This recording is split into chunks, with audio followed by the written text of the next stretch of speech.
विद्यार्थी मित्रांनो, नमस्ते. बघा इकडे लक्ष द्या. आज आपण जो विषय पाहणार आहोत तो आहे पाण्याचे गुणधर्म. तर मला सांगा, पाण्याचे गुणधर्म कोणते कोणते आहेत? पाण्याचे गुणधर्म कोणते कोणते आहेत?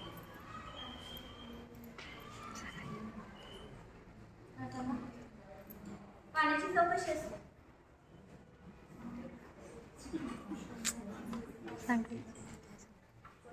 चव नसते. छान. आणखी पाण्याचा रंग कसा असतो? बरोबर. पाण्याचे गुणधर्म बघा, पाण्याला चव नसते, रंग नसते, वास नसतो. हे पाण्याचे काय आहे गुणधर्म. आता मला सांगा, पाण्याचा वापर आपण कुठे कुठे करतो?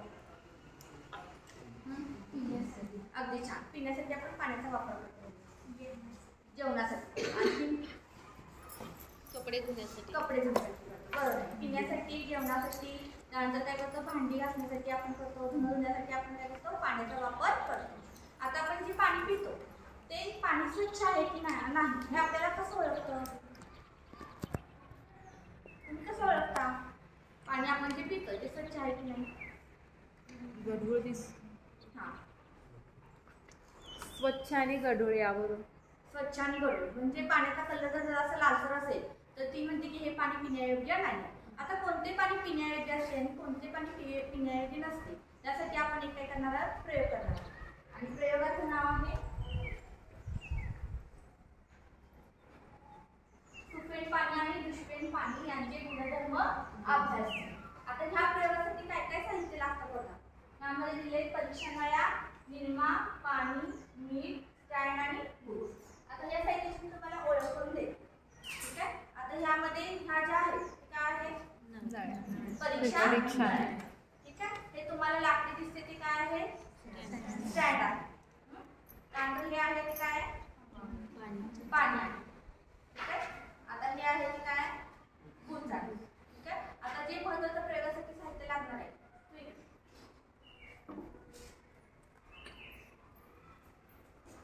काय?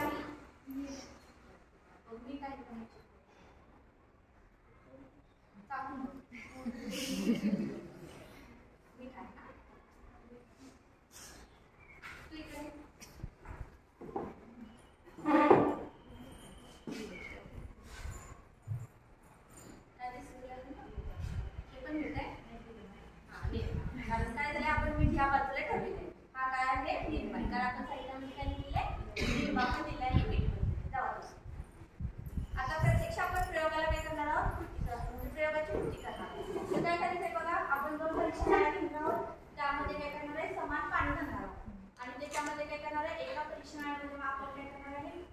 मीठ घालणार आहे आणि एका परीक्षणामध्ये फक्त पाणी आणि दोन्ही परीक्षणांमध्ये नंतर आपण काय करणार आहे, निरमा घालणार.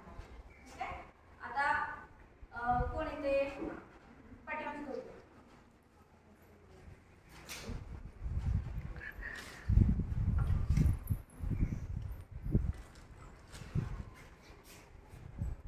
आपण काय करूया, समान पाणी घालूया.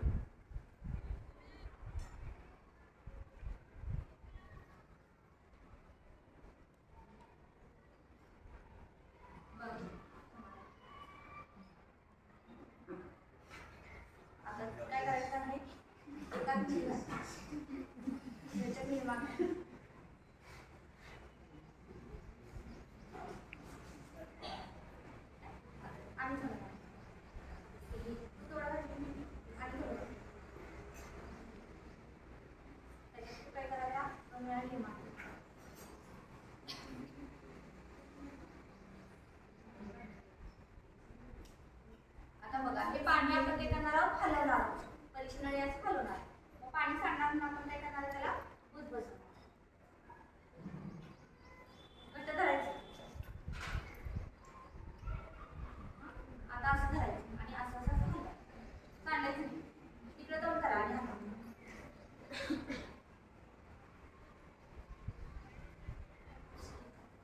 आता दोन परीक्षा नळ्या दाखवा समोर.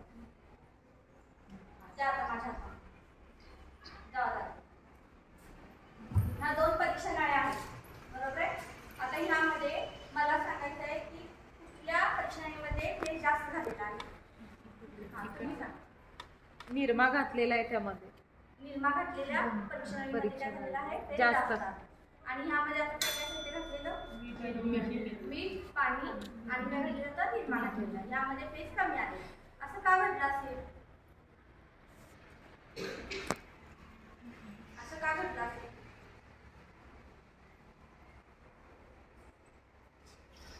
कोण सांगा? बोला.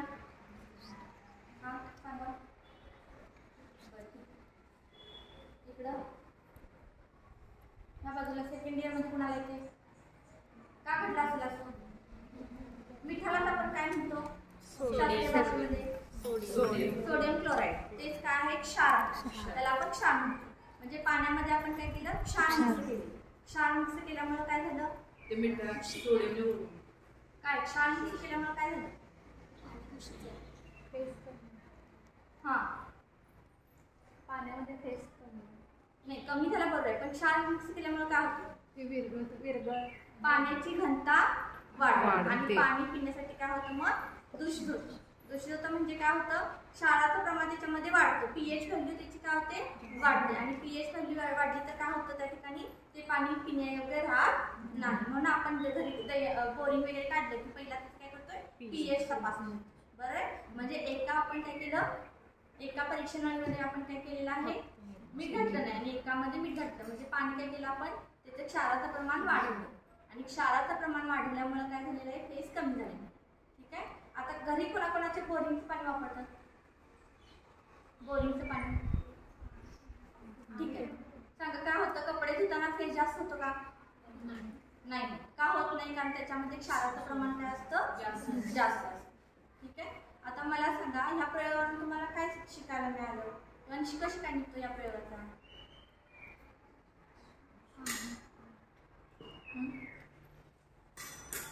पाण्यात क्षाराचे प्रमाण जास्त झाले की पाण्याची घनता वाढते आणि ते पिण्यायोग्य राहत नाही. ठीक आहे. म्हणून कमी घनता असली किंवा कमी पीएच असलेले पाणी आपण प्यायचे आहे. ठीक आहे.